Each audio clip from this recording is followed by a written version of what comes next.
Hipster racism. In this section, we will be defining 4 types of modern racist paradigms: hipster racism, ironic racism, hipster sexism, and nipster racism. These terms are open for interpretation, and we will use these terms as a means to create a platform for dialogue and discussion. We know that human behavior cannot be lumped into one archetype or stereotype. Again, these are points of discussion. So let us proceed. Hipster racism. Hipster racism, a term coined around 2006 in an article by Carmen van Kerkhove, is described as the use of irony and satire to mask racism. It is the use of blatantly racist comments in attempt to be controversial and edgy. Its irony is established in a somewhat post-racial belief that blatant expressions of genuine racism are no longer taken seriously and are an outdated way of thinking, thereby making the use of such overt expressions satiric. In some cases, hipster racism can be seen as the appropriation of cultural artifacts by hipsters. Or anything else different than myself, that actually would be racism. I would qualify as somebody who's actually gone through higher education as well as engrossed in modern day social media and world and political news. So it's somebody who actually is in touch or tries to be more in touch than the average human with what's going on in the entire world around them and all the political things that are either positive or negative. And then of course you have the fashion piece on top of that, which I don't personally understand. I think it tends to be more educated people, probably a little bit higher income, typically. Yep. I think it's people that have been exposed to a lot of different things. I think they purposely expose themselves. Sure. Whether it's because of fad and they feel like to fit in their social group or gatherings that they have to expose themselves, or if it's just by pure desire. Okay. Warner Brothers' view on today's society, these cartoons are being presented as they were originally created, because to do otherwise would be the same as claiming that these prejudices never existed. So what's so racist about Tom and Jerry anyway? Well, most of it pertains to the character Mammy Two Shoes. Oh, wow. Who was basically the African-American maid of the house that Tom and Jerry live in, who often got caught in the middle of their scuffles. There's also some blackface and some pretty ignorant depictions of indigenous peoples in there too.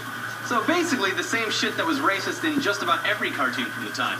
Mammy Two Shoes is just one example of the mammy archetype that appeared in early 20th century film and literature, where the character was generally an overweight black woman of below average intelligence, wearing domestic servant clothing and speaking in a Ebonic dialect. It's very much a product of its time, and we generally agree that trying to erase this stuff from history is the wrong way to deal with it. You can still appreciate the hard work that people put into this animation and their contributions to the art form, and hate the racist content that their work contains. I mean, that goes for appreciating pretty much anything from the past. People have been treating other people like shit since the dawn of man, but you can still go to Rome and marvel at just how fucking awesome the Colosseum is, and you don't have to feel bad that, like, thousands and thousands of people were basically murdered inside there. You can separate that. And, I mean, the same goes for animation of the early 20th century. It's the beginning of an art form, and it's very important. And you can separate the good from the bad. I'm glad that they took the stance of, you know, this is wrong, but we're going to put it out anyway because we respect the history of the cartoon. Yeah. But it doesn't make it right. And by the way, a lot of these you can't view on any other means except for YouTube. A lot of this exists on YouTube. Mm-hmm. So if you want to check it out, like look up that stuff on YouTube, because honestly right now, one of the only places you can see stuff like this. So what's the most racist thing you see stuff like that in cartoons now? And it's on purpose. Yeah, they're doing it to be like ironic and doing it as satire. But yeah, if you've seen a incredibly racist cartoon that we didn't mention here, put it in the comments below and we'll watch it. Yeah. So there you go. But yeah, I don't know if there's anything really much else to say about this topic. I don't know. I feel like I've now become more racist just by watching all of these videos. So we're sorry. Yeah, sorry. We're sorry. We're sorry.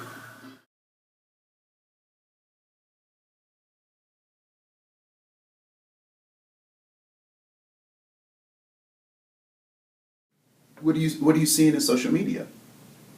I see a lack of sensitivity. a lack of social sensitivity in social media. But I believe the same way my generation has a lack of sensitivity to the N-word, I think the next generation behind me has a lack of sensitivity to the things that were sensitive to us. So I think, you know, just if this next generation may not have had to have been exposed to it the way my generation was or the generation before me. So they don't understand the heaviness of the issues they're making fun of. And so that, to me, that might be just a reflection of a generation of kids just not understanding what's happening socially. Okay. That's what that looks like to me. They just don't understand. The same way the argument with my generation and the generation before us. My generation before us literally could not get jobs, on top of that being called the N-word, or getting jobs and being called the N-word at work. And then for my generation to use it in songs, I grew up with NWA and stuff like that. So for them to take all of these issues that my parents and my aunts and my uncles were dealing with and to turn it on its ear and represent it as a form of their artistic expression, that freaked our elders out. So being that the next generation is doing the same thing to the issues that we dealt with, it's kind of like, oh, well, you know, they're young people, but it's still our responsibility as elders to still reach out and say, hey, you know, this is what really happened. Okay.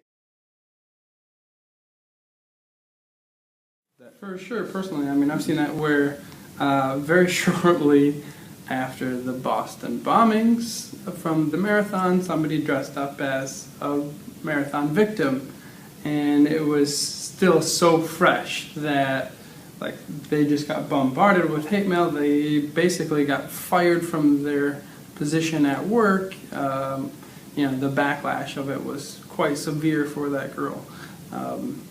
And I mean, that's just one very concrete episode of it. I think also it's going to be dependent on not only time, but how many people had accepted it and actual geographical proximity to it. So, because while we could potentially make light of that situation because we're removed by 2,500 miles, you know, if you're in Boston, time is relative by distance, I think is the better way to put it. Okay.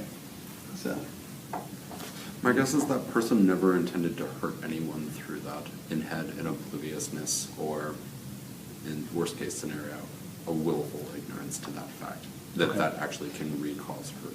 Okay. My guess is that person probably didn't intend on doing that. No. Yeah. And didn't, I don't know if that forgives the action.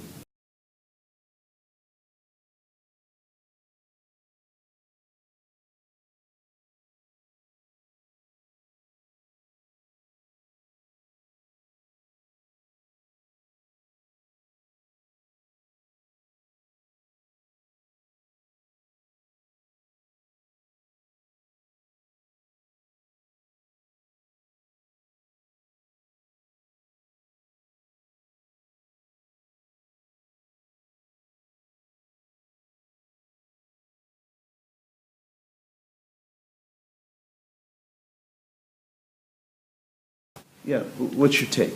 so I mean, my concept is probably a lot more in line with actuality. The actual reality of it, but what you're talking about. And I would probably be almost lumped in with those kids for the sheer fact that I view a lot of things as far as like racism and stuff like that goes as they are plagues that start from within. And once you let them hold or have that power over you, there's something that you'll rarely ever lose the grasp of, or that they'll lose the grasp on you. And so I think a lot of those people, hopefully, from my perspective, hopefully are trying to say that, hey, this is something that actually exists out in the world, and we're putting it out there for everybody to look at because it shouldn't be a big deal. It should be something that's openly discussed, openly talked about. Because you're from a different culture, because you're, you know, whatever X, it's irrelevant. Like, you're a human. So I have is equal right to make fun of you as I do anyone else. Mm-hmm. And actually, and my personal thought process is, if I would refrain from making fun of you because you're black or Indian or anything else different than myself, that actually would be racism. And I mean, that's my own, I guess, personal belief, because that doesn't make you different. It just means you have a slight variation in skin pigment. Who cares? I mean, I personally don't. So that's kind of where I approach that. That's one thing that a lot of people don't really realize when they use certain terms is very often the word ironic is used incorrectly when people mean to say coincidental.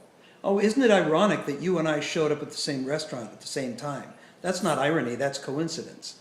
Irony is an incongruity of events where it's ironic that I cut off my hair to buy you a gift, and the gift you buy me in return is hair combs. That's the gift of the Magi, and that's irony. Sarcasm is using irony to insult or demean someone. So irony is a part of sarcasm. It's meant in tone and inflection and in underlying meaning. So something like, oh yeah, he'll be good for the job. The irony is, you know he won't be, and you're saying he is. The sarcasm is in the tone and the meaning underlying it, and that's a cultural thing. So sarcasm in one culture will not be considered sarcasm in another. Satire is, quite simply, comparing the world the way it is with the way you think it ought to be. That is at the height of most good comedic material. It's not what everybody can actually reach, because some people claim what they're saying is satirical, when actually it's just demeaning. Because there is no comparison of the world's condition with the way it should be. If you simply say, boy, this sucks, that's not satire, that's complaining. Racism rears its ugly head when there is, I guess to use a lawyer's phrase, facts not in evidence. If a person of color was to be given a promotion and somebody didn't like that, and they were saying something like, oh yeah, he got the job on his qualifications, that's not satire. That's satirical racism, because the fact that they're assuming that is not in evidence is that a person of color can't handle the job the same as anybody else. Racism is based entirely upon facts that are not in evidence, things that simply aren't true. The hard thing for most people to get past when dealing with a racist person or a racist comment is things are said with such absoluteness that it's almost taken as a matter of fact. As an example, I was listening to the radio the other day, and the talk show host wanted people to call in and weigh in on whether sports should be mandatory for all students in school. And he said, because nothing prepares you better for the world than sports. Teamwork, individual go-gettedness, and learning to deal with adversity, nothing teaches it better than sports. So with that in mind, why shouldn't we have it mandatory? Well, that's assuming facts, not in evidence. The thesis of sports even teaching teamwork is at odds. It hasn't been proven. It hasn't been proven to really do anything other than make you good at a sport. So there's a lot of that type of thing in all of our dialogue. Racism is one of the things that has been perpetuated the longest. The basis of all humor comes down to its use of one of two reasons, either to reward or to reprimand. That's the only two reasons we ever laugh. First of all, the major forces of humor are put into 4 different laws. The laws of laughter, basically. The first law of laughter is laughter of the unexpected. We laugh because we're surprised at something. Usually that's like a punchline to a joke. If it doesn't surprise us, we don't laugh. That's why if we hear a joke we've already heard before, it's very hard to muster up a laugh.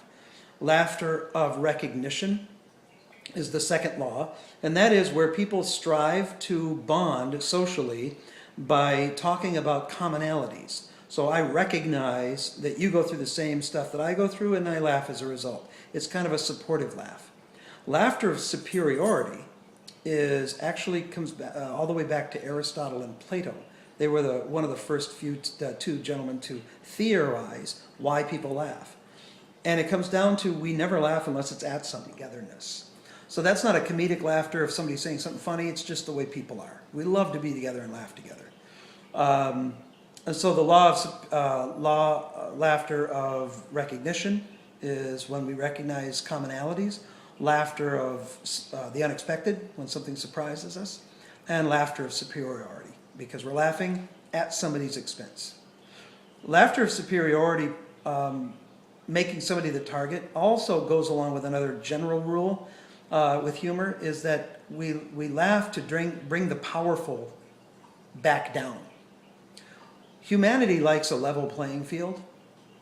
Those in power will laugh at those who don't have power, who seem to be gaining it, and the powerful don't like it, which is why racial humor was very thick, especially in the 60s, before society matured past that point. It was to keep people who didn't previously have power in check. There were a lot of women jokes. Women drivers, women in the workplace, all this stuff. Women were gaining power and men didn't like it. Homophobic jokes. Gays were gaining power. This goes way back to the early 30s when Polak jokes, as what they were called. Jokes against Polish people were created.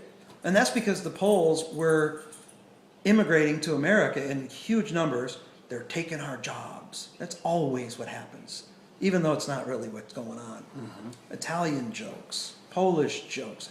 Every group that is coming in to take what you previously thought you owned, that's where the humor attacks. Great. I never get phone calls.